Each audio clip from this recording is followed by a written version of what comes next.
Assalamualaikum warahmatullahi wabarakatuh. Salam sejahtera untuk semuanya. Kita jumpa lagi di acara podcast Dr. Kes.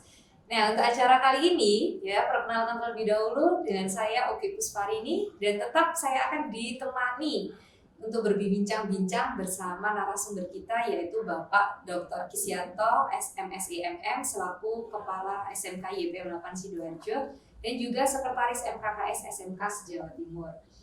Nah, untuk materi atau perbincangan kita hari ini yaitu masih sama, kita lanjutkan dari materi kita yang sebelumnya atau perbincangan sebelumnya tentang Merdeka Belajar. Nah, seperti yang kita ketahui semuanya ya, kehadiran Menteri Pendidikan dan Kebudayaan yang baru atau Bapak Menteri Nadiem Makarim diharapkan membawa perubahan yang besar dalam mengembangkan dunia pendidikan di Indonesia ke arah yang lebih baik. Gebrakan demi gebrakan terus dilakukan oleh Bapak Menteri demi kemajuan pendidikan yang ada di Indonesia. Salah satunya yaitu Merdeka Belajar. Nah, seperti yang kita ketahui, Merdeka Belajar ini atau gagasan terbaru dari Bapak Menteri ini mendapatkan banyak pro kontra dari masyarakat, terutama dari kalangan pendidikan. Pro kontranya apa saja? Dan dimulai dari kurikulum yang sesuai, bagaimana persiapan sekolah dan juga lain-lain. Nah, untuk hal ini saya akan membahas atau berbincang bersama dengan Bapak Dr. Kes.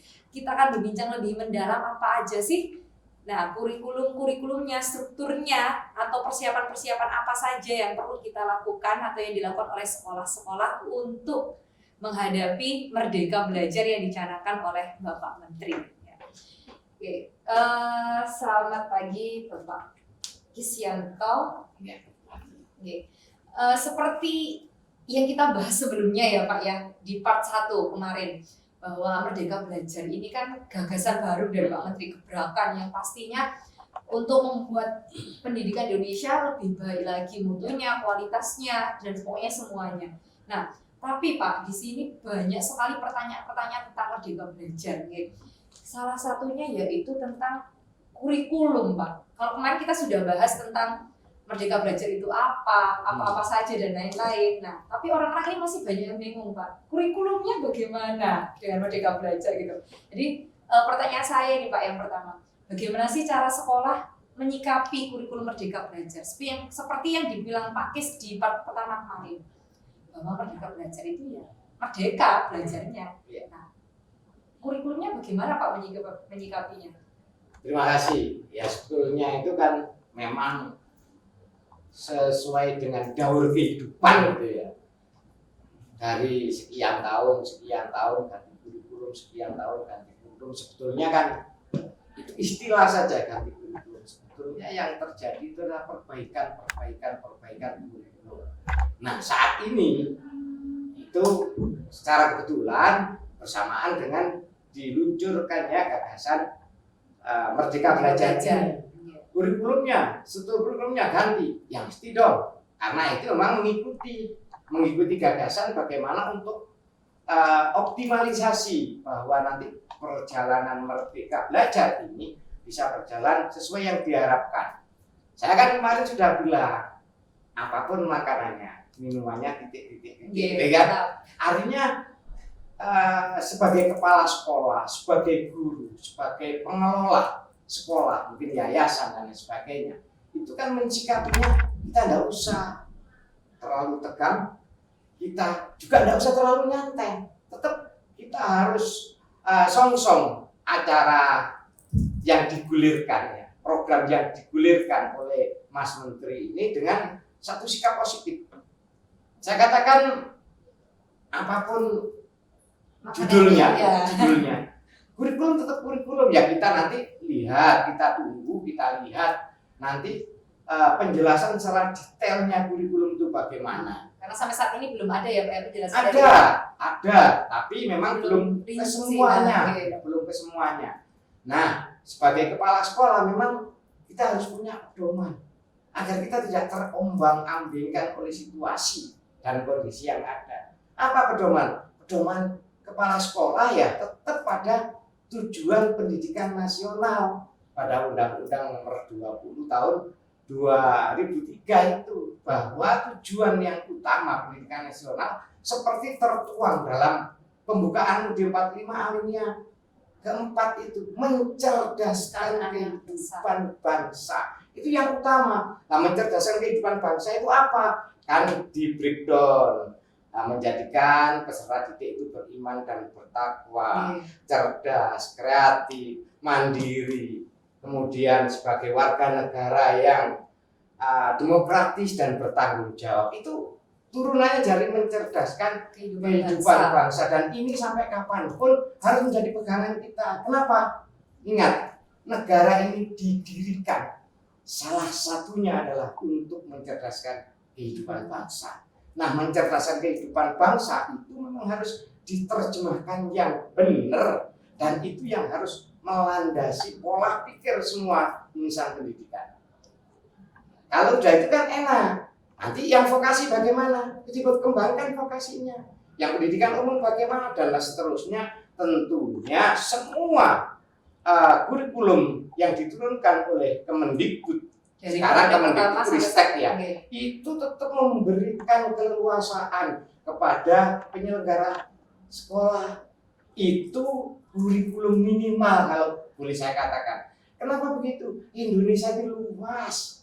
Tidak mungkin semua daerah bisa disamakan. Jadi tidak saklek ya Pak ya, kita harus menggunakan kurikulum ini di Merdeka Belajar. Enggak, tetapi itu sebagai acuan dasar. Nah, kalau acuan dasarnya tidak dilaksanakan, itu melanggar aturan. Acuan dasar tetap sebagai acuan kita, sedangkan yang lain-lain, pengembangan yang lain-lain, silakan sekolah masing-masing untuk mengembangkan sesuai dengan karakteristik sekolah, sesuai dengan karakteristik daerah, sesuai dengan karakteristik industri. Kalau itu SMK, karena industri di Sidoarjo mungkin saja tidak sama dengan yang di luar Jawa. Iya, karena jauh sekali Pak. Dan lain sebagainya. Sehingga sekali lagi saya mengatakan bahwa kita diberi kebebasan, jangan mempermasalahkan.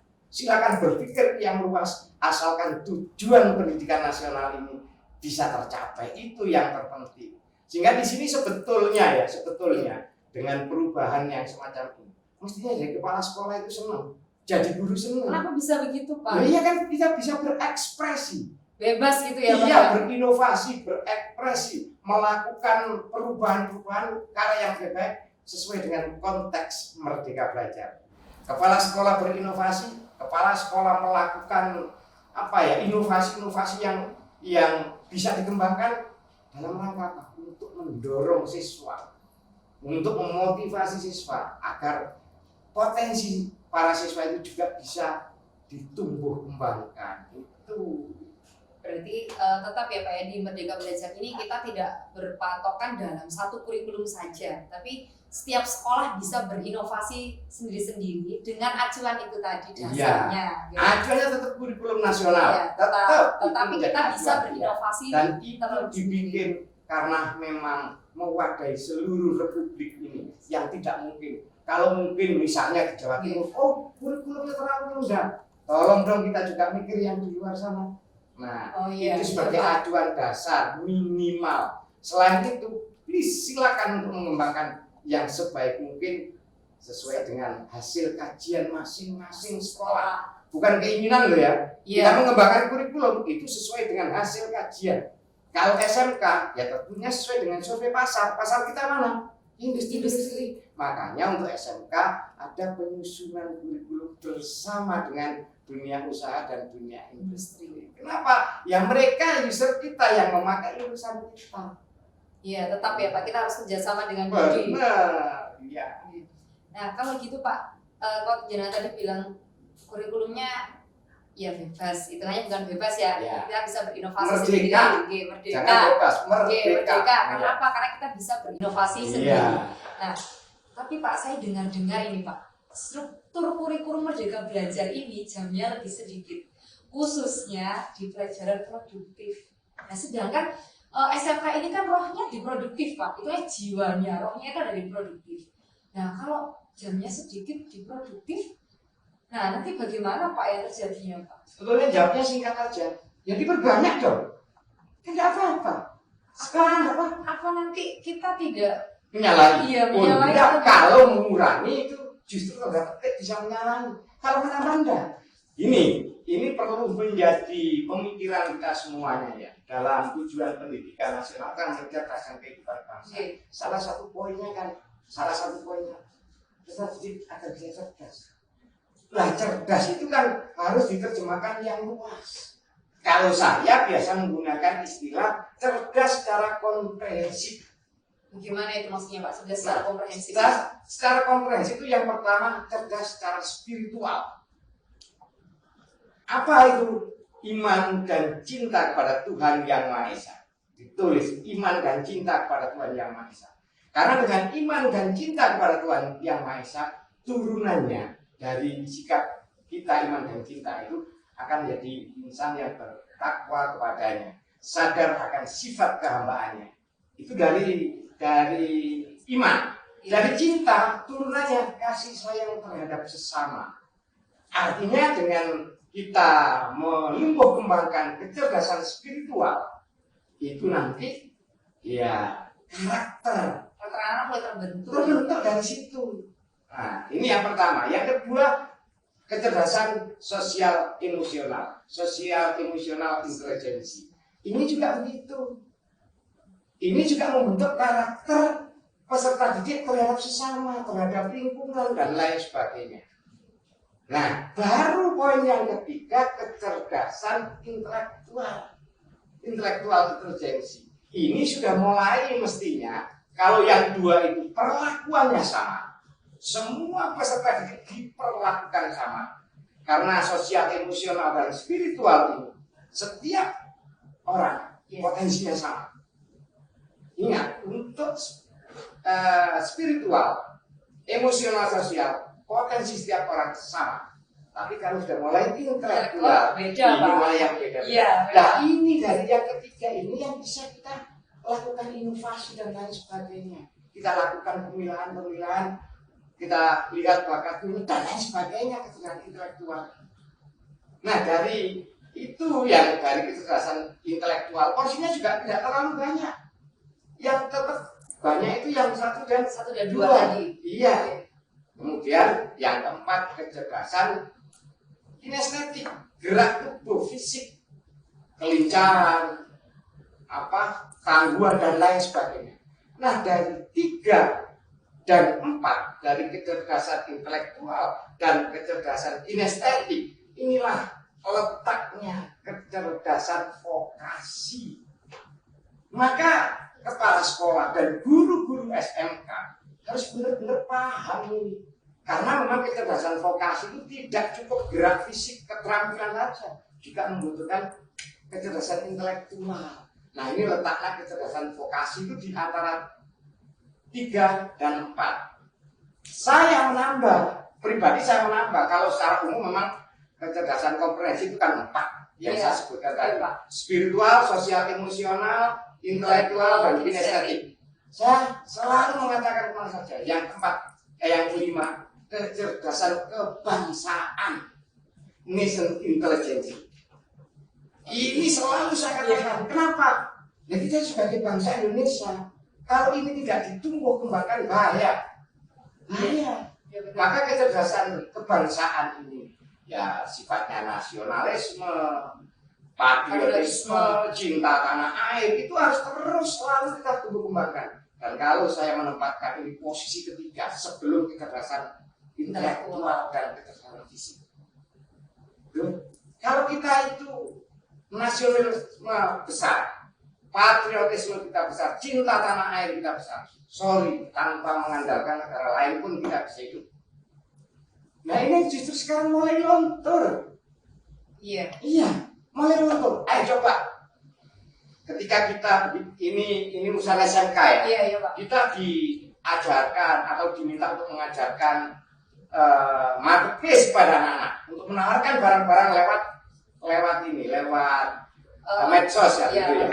Nah, ini kalau anak-anak itu nasionalismenya belum kuat, yang dipromosikan dalam negeri atau luar negeri. Pastinya luar negeri, karena banyak orang-orang lebih tertarik dari luar negeri daripada dalam negeri. Tidak apa-apa, kita tidak anti luar negeri. Tapi kalau nasionalisme anak-anak sudah kuat, mesti yang utama itu nanti produk-produk mereka sendiri. Ini guru-guru juga harus dipupuk ini Kenapa begitu? Biar nanti ketika anak-anak itu membuat produk hasilnya anak-anak, ya mereka support karena ini produk anak-anak Indonesia.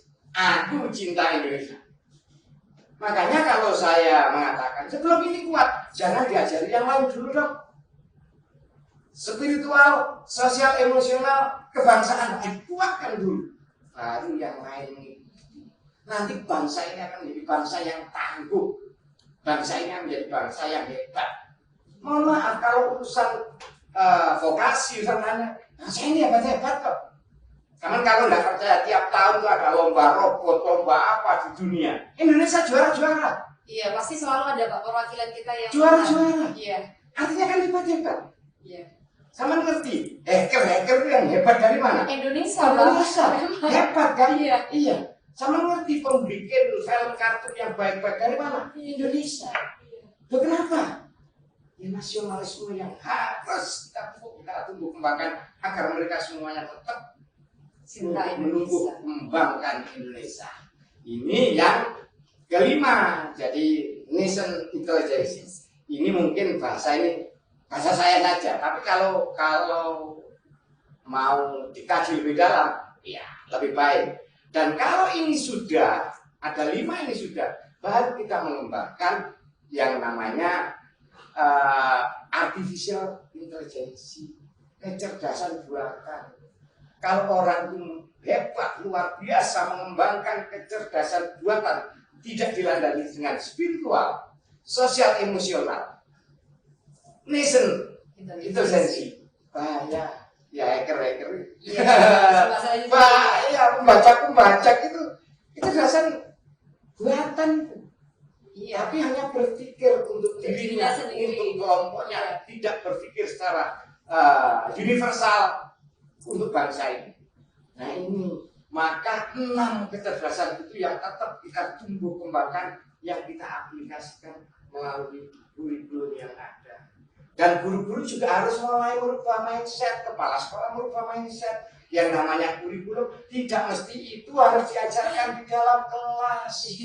Iya Pak, benar. Saya selalu mengatakan untuk kecerdasan sosial emosional. Misalnya anak-anak berangkat di tengah jalan, bagaimana dia sebagai pengguna jalan yang baik, tidak menyalahi aturan lalu lintas, tidak saling serobot, dan lain sebagainya. Itu kan mengembangkan kecerdasan sosial emosional. Tidak harus selalu di kelas. Kecerdasan spiritual. Please silakan lihat TV, ambil pelajaran yang baik. Hubungkan dengan agama kita, agama masing-masing. Itu. Nah, waktu-waktu yang sisa di sekolah kita optimalkan untuk pembelajaran produktif tadi. Nanti enak. Dan ini kan sudah kami lakukan di SMK ini. Di saat yang lain pelajaran produktif itu 24 jam. Iya. Saya pakai cuma 8 jam.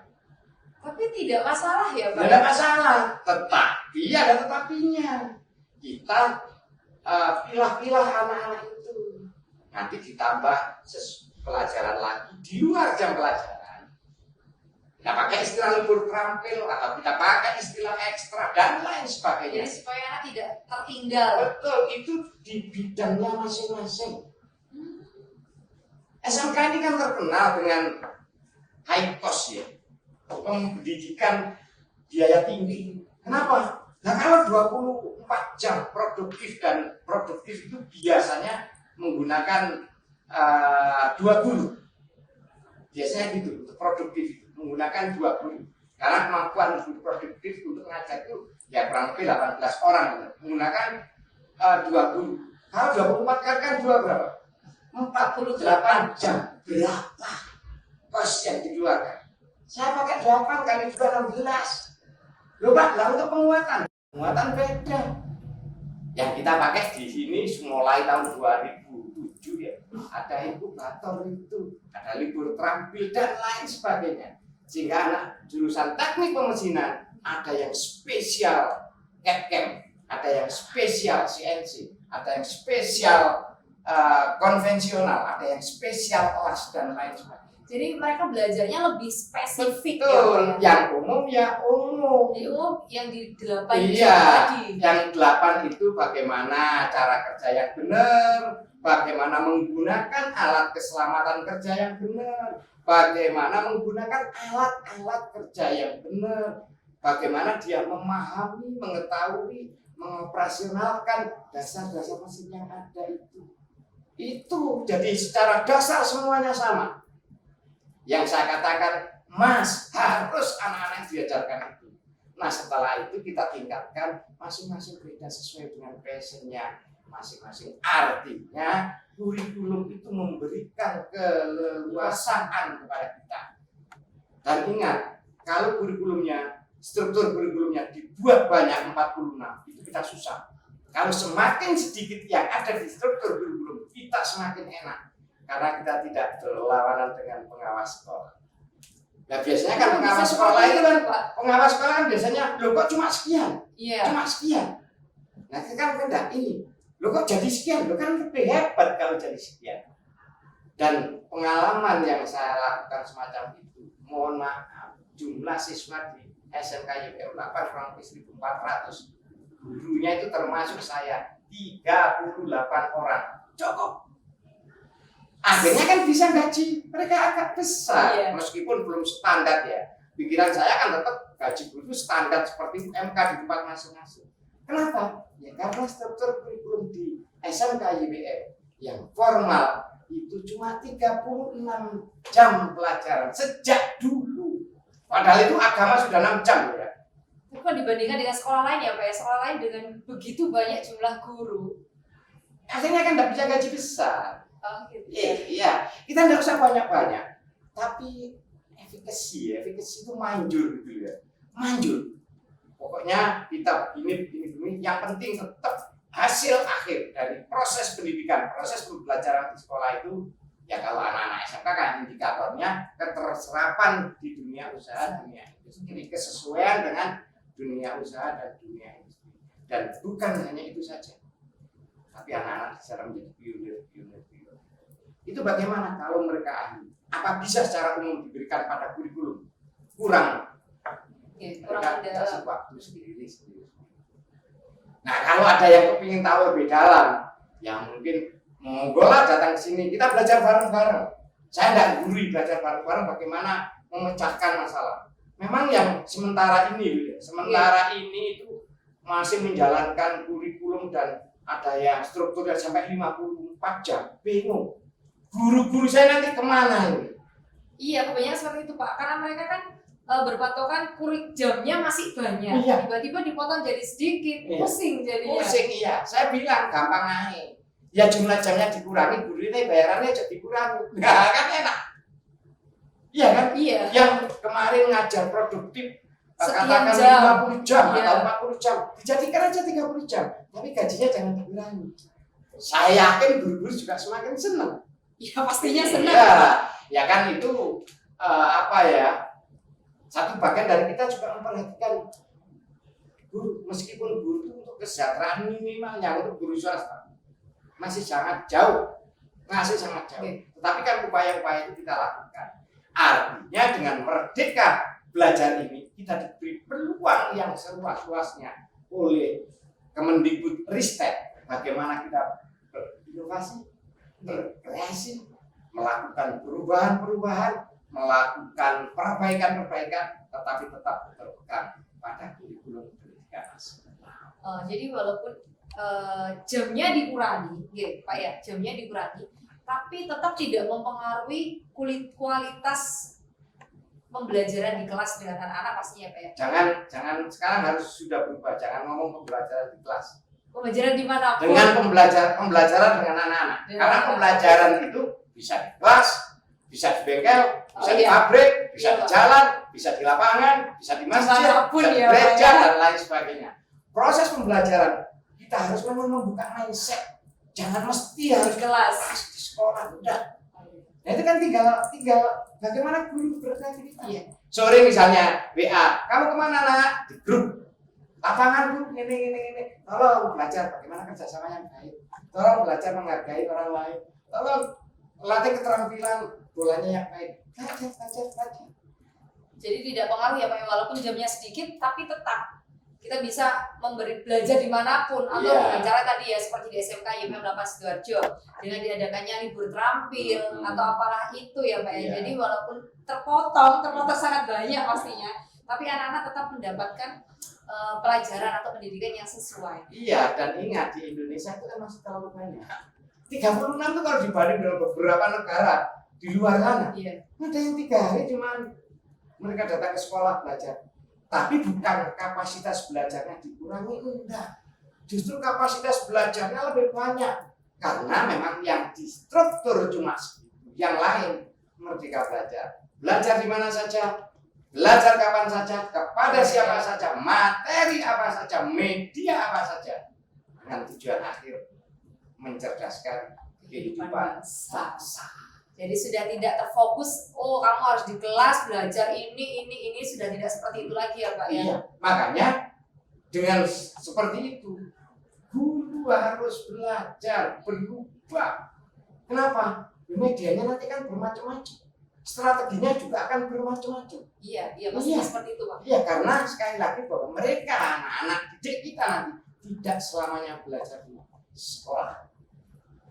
Nah ini kan situasi dan kondisi mendukung, semesta mendukung, katanya Profesor Johannes Surya, semesta mendukung.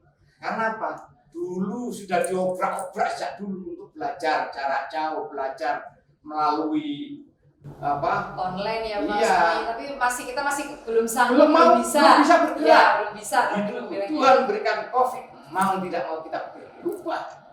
Dan ini nanti kan tetap model pembelajaran virtual kayak gitu akan tetap ada, meskipun memang tidak semuanya bisa terwakili dari situ. Untuk pembiasaan diskusi, pembiasaan berlaku baik, pembiasaan yang lain, tetap anak-anak butuh datang ke sekolah. Itulah dari pembiasaan ini yang nanti akan memunculkan soft skill-nya anak. Karena dimanapun kita bekerja, meskipun itu ikut orang lain atau ikut diri kita sendiri dengan berwirausaha, karakter, hard skill, soft skill itu menjadi sangat-sangat penting. Kunci utama ya Pak. Ya. Jadi tidak ada masalah ya Pak ya dengan struktur kurikulum yang jamnya berubah jadi sedikit atau nanti bagaimana. Ya siap nggak siap, guru, kepala sekolah. Ya tinggal 2 aja pilihannya. Harus berinovasi. Tinggal 2 aja. Apa aja itu Pak? Kepingin jadi orang modern atau orang jadul. Satu ciri orang modern mudah menyesuaikan diri. Nah kepala sekolah jadul ya gak pantas lah. Guru jadul gak pantas. Iya kan? Ya makanya kunci resep itu ya long life education. Belajar. Karena setiap saat ada perubahan. Bahkan ciri milenialnya itu kan mungkin sekian detik ada perubahan. Nah kalau kita mindset kita jadul, tidak hanya sekedar merugikan orang lain, merugikan diri sendiri juga Pak. Menyusahkan dirinya sendiri. Tidak sekedar merugikan orang lain, tapi menyusahkan dirinya. Kalau dibalik, di samping menyusahkan diri sendiri, merugikan orang lain. Kalau tidak mau belajar. Iya kan? Iya. Guru itu memang posisi yang dimuliakan oleh Tuhan. Saya catat benar, saya ingat benar di otak saya. Ketika saya melihat sebuah film Mahabharata.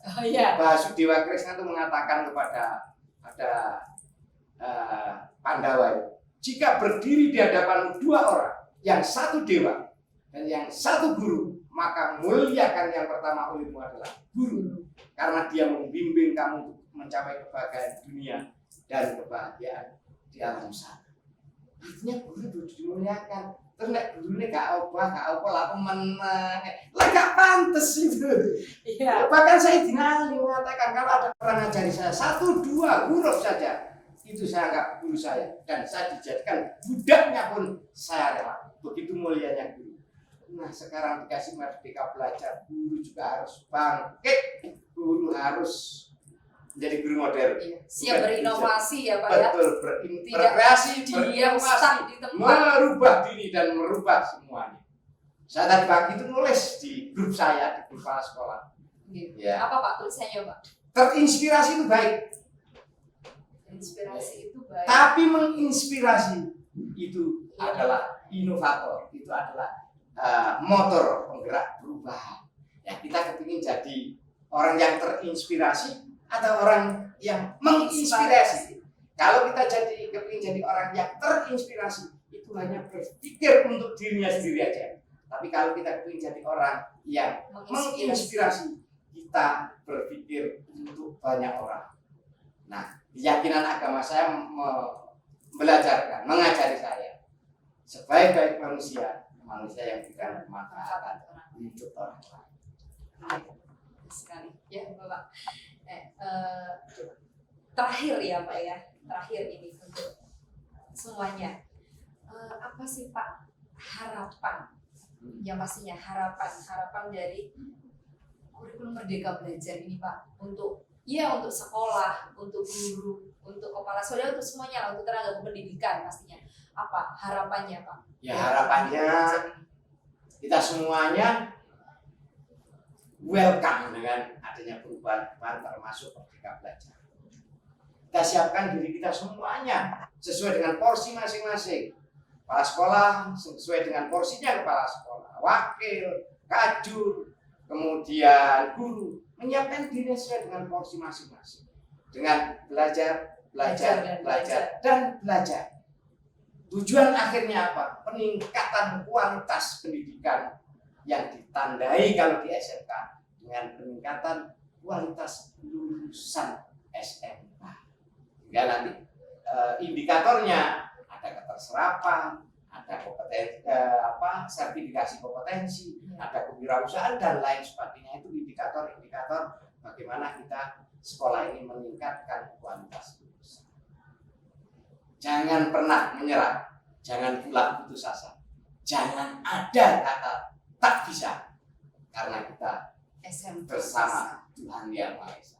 SMK bisa, SMK hebat, vokasi kuat, menguatkan Indonesia. Itu harus terus. Jadi walaupun Merdeka Belajar, walaupun kurikulum, entah nanti struktur kurikulumnya bagaimana, tetap ya Pak kita harus ya semangat, jangan putus asa. Intinya berhusnudon bahwa nanti semuanya akan baik-baik saja, kualitas pendidikan juga akan tetap baik. Iya, agar kehidupan kita itu bisa enjoy aja. Sesuai dengan moto Merdeka Belajar ya Pak, merdeka. Gitu. Oke. Terima kasih Bapak atas waktunya, ya terima kasih banyak sekali atas waktunya. Dari perbincangan kita dengan Bapak Dr. Kisyanto ya, kita bisa mengambil banyak sekali ilmu atau banyak sekali kesimpulan yang kita dapat. Mungkin tidak banyak yang nanti akan saya sampaikan kesimpulannya. Yang paling saya ingat dari perbincangan ini tadi atau yang bisa paling penting itu adalah bagaimanapun nanti struktur kurikulumnya atau bagaimanapun nanti Merdeka Belajar ini, tapi tetap kita harus berhusnudon, harus semangat, jangan putus asa bahwa kita bisa dengan cara apa? Belajar gitu ya Pak ya. Jadi walaupun nanti strukturnya dibuat sedikit atau dibuat banyak atau tetap seperti yang kemarin, nah kita harus tetap berinovasi sebagai guru, sebagai kepala sekolah, harus tetap berinovasi, belajar yang pastinya seperti itu. Seperti apa yang sudah disampaikan oleh Bapak Dr. Kisyanto. Oke, terima kasih semuanya yang sudah menyaksikan acara podcast dengan Bapak Dr. Kisyanto. Semoga ilmu yang diberikan oleh Bapak Dr. Kisyanto ini bermanfaat sekali untuk semuanya. Sekali lagi terima kasih. Assalamualaikum warahmatullahi wabarakatuh.